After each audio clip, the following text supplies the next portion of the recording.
زبیر ام النبی صلی اللہ علیہ وسلم، حضرت صلی اللہ علیہ وسلم 34 سال کے تھے جب ان کا انتقال ہوا۔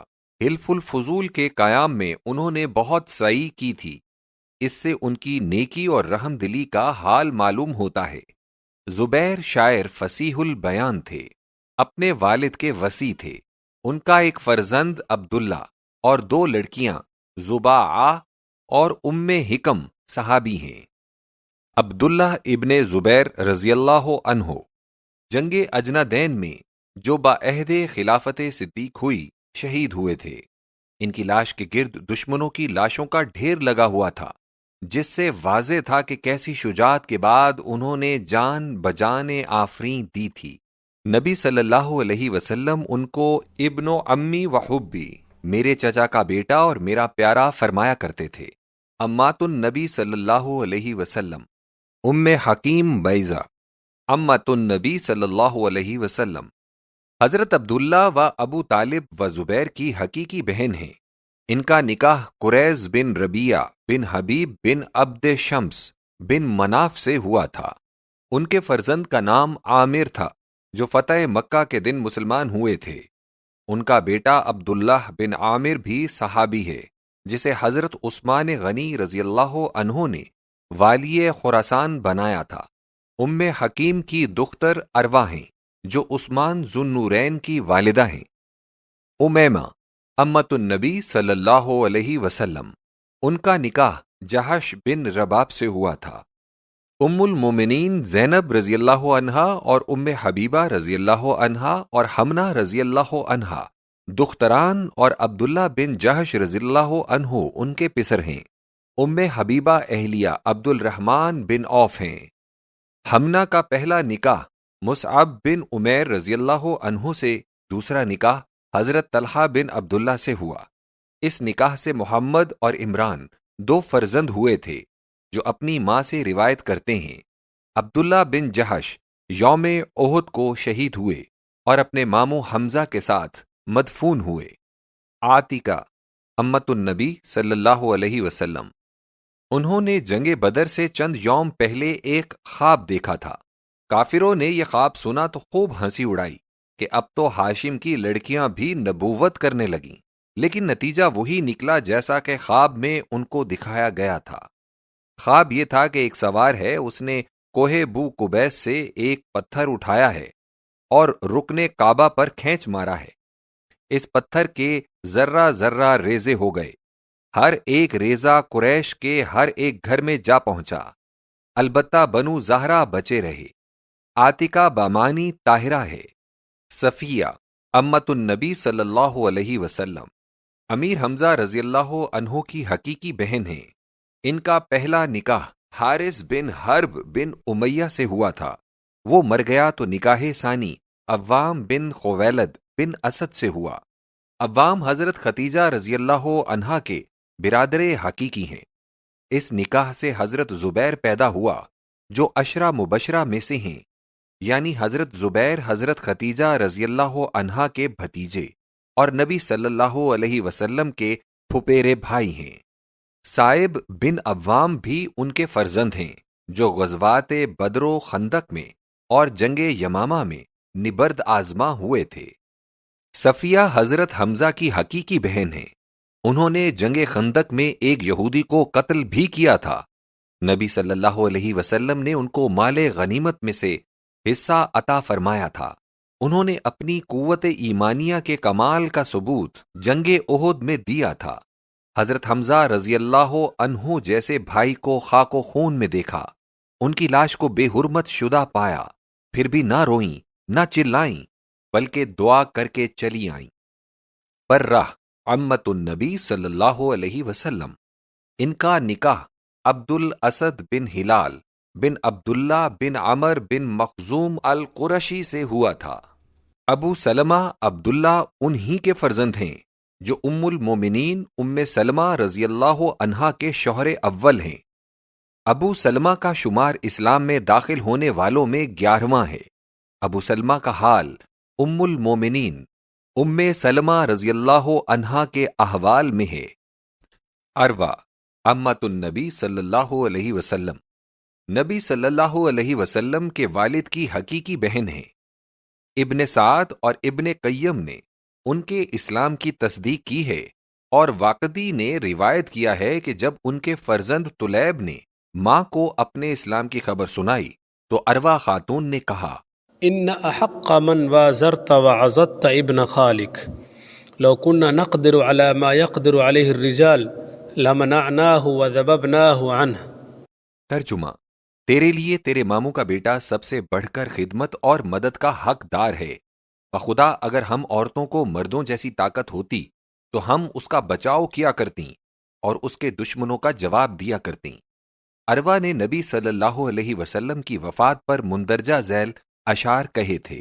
الا یا رسول اللہ كنت رجاءنا وكنت بنا برا ولم تك جافیا كأن على قلبي لذكر محمد وما جمعت من النبي المحاویہ۔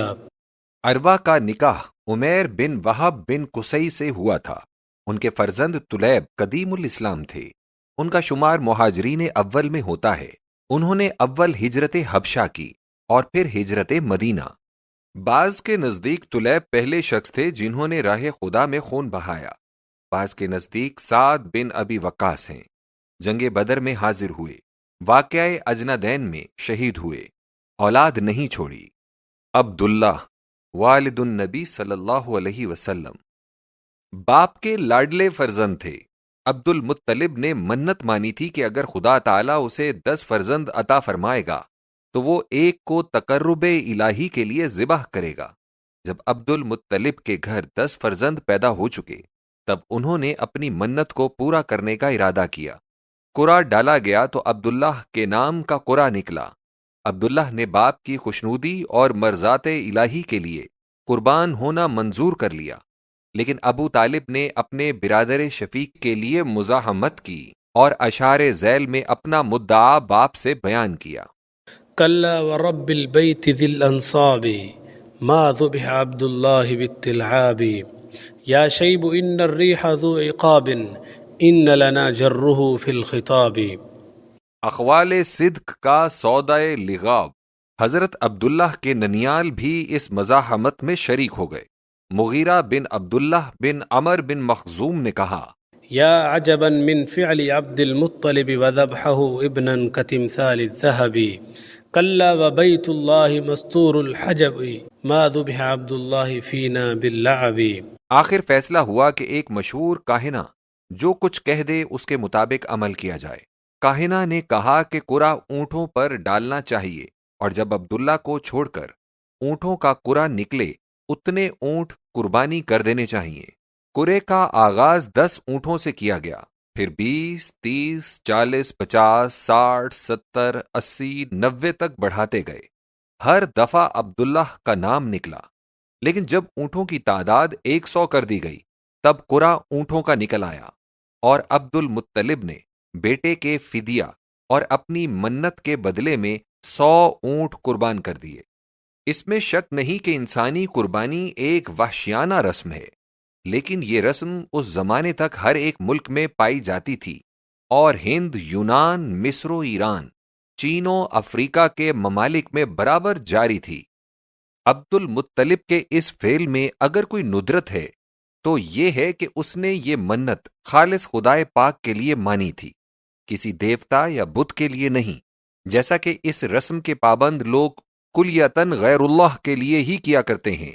ممکن ہے کہ سردار عبد المطلب کے دل میں حضرت ابراہیم علیہ السلام کے اتباع کا شوق پیدا ہوا ہو، اور اس شوق میں معمور و غیر معمور کے فرق کو نہ سمجھ کر انہوں نے یہ باور کر لیا ہو کہ ہر ایک باپ کو قربانی فرزند کا حق حاصل ہے۔ اللہ عز و جل نے احسان فرمایا کہ عبد المطلب کو بھی ایفائے نظر سے سرخرو کیا اور عبداللہ کو بھی بچایا۔ اس واقعے سے پیشتر عرب میں انسانی دیت یعنی خون بہا کے لیے 10 اونٹ مقرر تھے، لیکن اس واقعے کے بعد دیت کی مقدار عام طور پر 100 اونٹ ہو گئی۔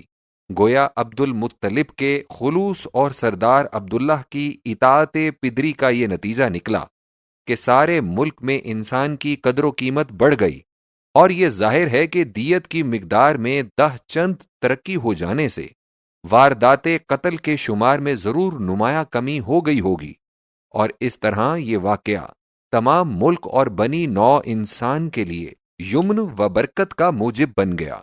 بے شک جس گرامی سردار کے فرزند کو رحمت للعالمین بننا تھا، اس کے آبائے کرام کا بھی بنی نوع انسان کے لیے ایسا ہی محسن ہونا ضروری تھا۔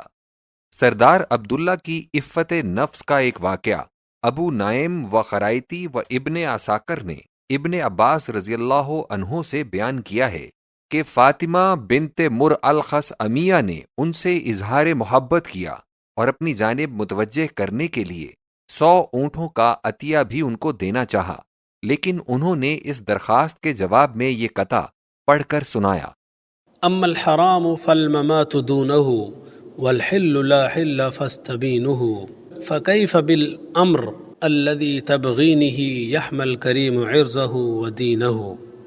ترجمہ: فعل حرام کے ارتکاب کرنے سے تو مر جانا اچھا ہے۔ حلال کو بے شک میں پسند کرتا ہوں، مگر اس کے لیے اعلان ضروری ہے۔ پھر وہ کام کیسے ہو جو تم چاہتی ہو اور اس کے لیے تم مجھے بہکاتی اور پھسلاتی ہو، مگر شریف انسان کو لازم ہے کہ وہ اپنی عزت اور دین کی حفاظت کرے۔ سردار عبداللہ کا نکاح سیدہ آمنہ سے ہوا تھا۔ اس نکاح کے بعد وہ ملک شام کو تجارت کے لیے چلے گئے تھے اور واپسی کے وقت مدینے میں اس لیے ٹھہرے تھے کہ اپنے باپ کے حکم کے موافق وہاں سے کھجوروں کا سودا کریں۔ وہیں بیمار ہوئے اور عالم آخرت کو سدھار گئے۔ نبی صلی اللہ علیہ وسلم کے والدین کے اسماء پر نظر کرو۔ اس زمانے کی تاریخ پر نظر ڈالتے ہوئے ہر ایک مورخ تعجب کرے گا کہ ایسے پاک نام کیوں رکھے گئے تھے۔ حقیقت تو یہ ہے کہ یہ بھی ارحاس نبوت تھا۔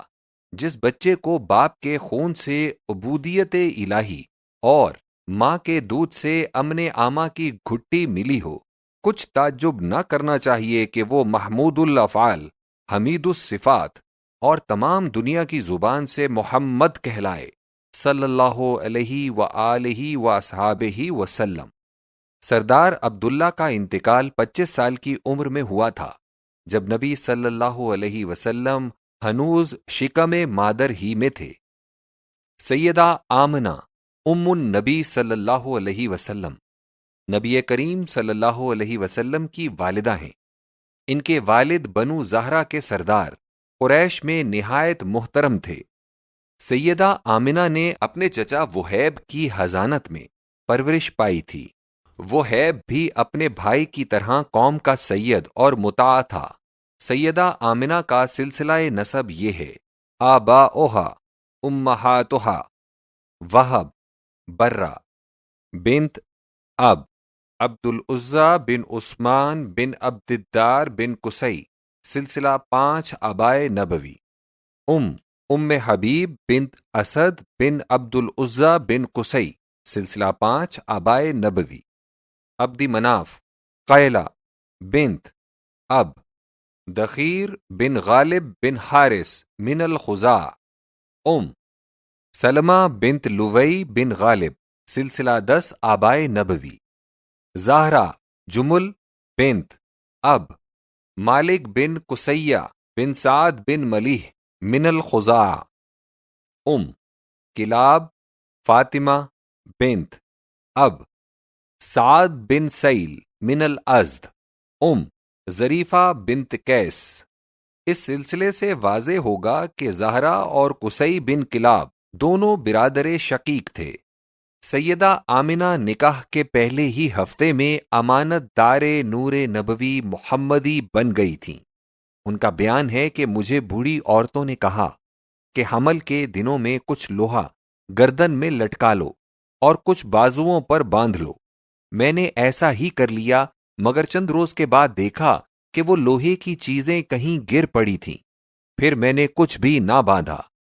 سیدہ آمنہ کو خواب میں بتایا گیا کہ پیٹ کے بچے کا نام احمد رکھنا، چنانچہ ماں نے حضرت کا نام احمد رکھا اور دادا نے محمد صلی اللہ علیہ وسلم تجویز کیا۔ پس محمد و احمد دونوں مبارک نام حضور صلی اللہ علیہ وسلم کے ذاتی نام ہیں۔ اس خواب کے بعد ہی سیدہ آمنہ کو یقین ہو گیا تھا کہ ان کا مولود نہایت مبارک و مسعود ہوگا۔ چنانچہ جب حلیمہ نے آن حضرت کو گود میں لینے سے اس لیے تامل کیا کہ حضور صلی اللہ علیہ وسلم یتیم بچے ہیں، تو سیدہ نے فرمایا تھا، یا ذئر سلی عن ابنک فإنہ سیکون لہ شأن۔ ترجمہ: اے دایا، اس بچے سے مطمئن رہو، اس کی بڑی شان ہونے والی ہے۔ حلیمہ بچے کو لے کر چلیں تو سیدہ آمنہ نے یہ اشعار کہے، اعوذ باللہ ذی الجلال من شر ما مر علی الجبال حتی اراہ حامل الحلال ویفعل العرف الى الموالي وغیرهم من حشوة الرجال۔ ترجمہ: میں اپنے بچے کو خدائے ذوالجلال کی پناہ میں دیتی ہوں، اس شر سے جو پہاڑوں پر چلتا ہے، یہاں تک کہ میں اسے شتر پر سوار دیکھوں اور دیکھ لوں کہ وہ غلاموں کے ساتھ اور درماندہ لوگوں کے ساتھ سلوک و احسان کرنے والا ہے۔ 2 سال کے بعد جب آن حضرت صلی اللہ علیہ وسلم کا دودھ چھڑایا گیا تو مائی حلیمہ حضور صلی اللہ علیہ وسلم کو مکہ میں لائیں۔ اس وقت مکہ میں وبائی بیماری تھی۔ دانش مند والدہ نے حضور صلی اللہ علیہ وسلم کو پھر واپس بھیج دیا۔ 5 سال کی عمر کے بعد مائی حلیمہ نبی صلی اللہ علیہ وسلم کو پھر واپس لائیں۔ اس وقت ماں نے اس آنکھوں کے نور کو، جس نے تمام دنیا کے سامنے نور حقہ روشن فرمایا، اپنے پاس رکھ لیا اور پھر ان کو ساتھ لے کر یثرب گئیں۔ ننیال کے ملنے کا بہانہ تھا اور غالباً بے وطن متوفا شوہر کی مٹی دیکھنے کا شوق دل میں پیدا ہوا تھا۔ وہاں 1 مہینے تک دارالنابغہ میں قیام کیا۔ اس سفر میں 2 اونٹ سواری کے لیے اور ایمن لونڈی بھی ساتھ تھی۔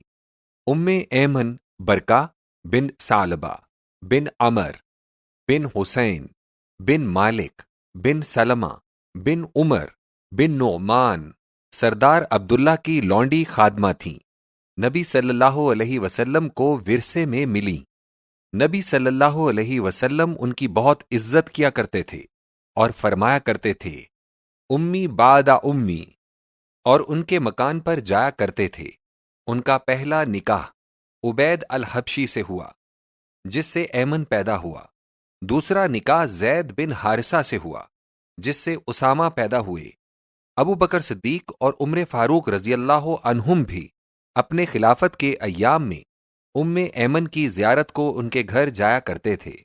ایمن غزوہ حنین میں شہید ہوئے تھے۔ حضرت عباس بن عبد المطلب نے اپنے قصیدے میں ان کی اس روز کی ثبات جرأت کی تعریف کی ہے۔ اسامہ بن زید سے نبی صلی اللہ علیہ وسلم بہت محبت کیا کرتے تھے۔ انہوں نے 54 ہجری میں وفات پائی۔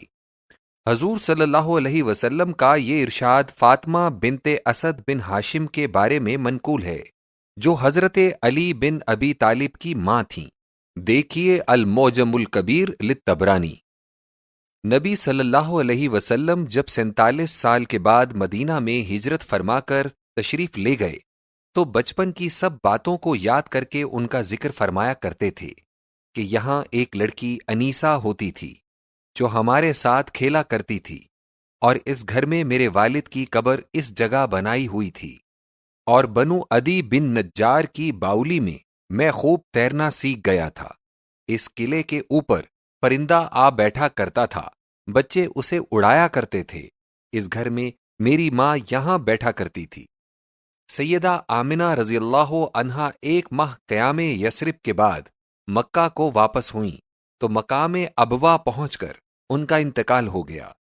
غالباً پیارے شوہر کی مفارقت کا وہ اندوہ جو قبر کے دیکھنے سے بڑھ گیا اور قلب پر چھا گیا تھا، اپنا کام کر گیا، اور یہ پیکر محبت زیادہ دیر تک زندہ نہ رہ سکی، اور اللہ تعالیٰ کی وہ حکمت کاملہ پوری ہوئی کہ نبی صلی اللہ علیہ وسلم اپنی تربیت میں پدر و مادر ہر دو کے بارے منت سے سبق دوش رہے۔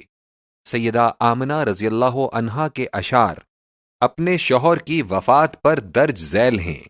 عفا جانب البطحاء من ابن هاشم وجاور لحدا خارجا في الغماغم دعته المنايا دعوة فأجابها وما تركت في الناس مثل ابن هاشم عشية راحوا يحملون سريره تعاوره أصحابه في التزاحم فإن تك غالته المنايا وريبها فقد كان معطاء كثير التراحم۔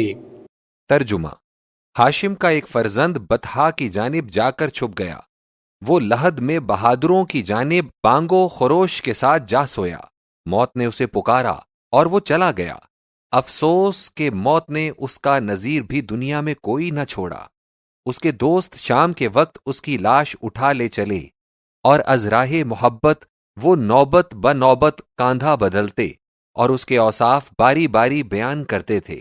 خواہ موت نے اسے ہم سے دور ہی کر دیا، مگر اس میں تو کوئی شک نہیں کہ وہ بہت زیادہ سخی اور غریبوں کا بہت زیادہ ہمدرد تھا۔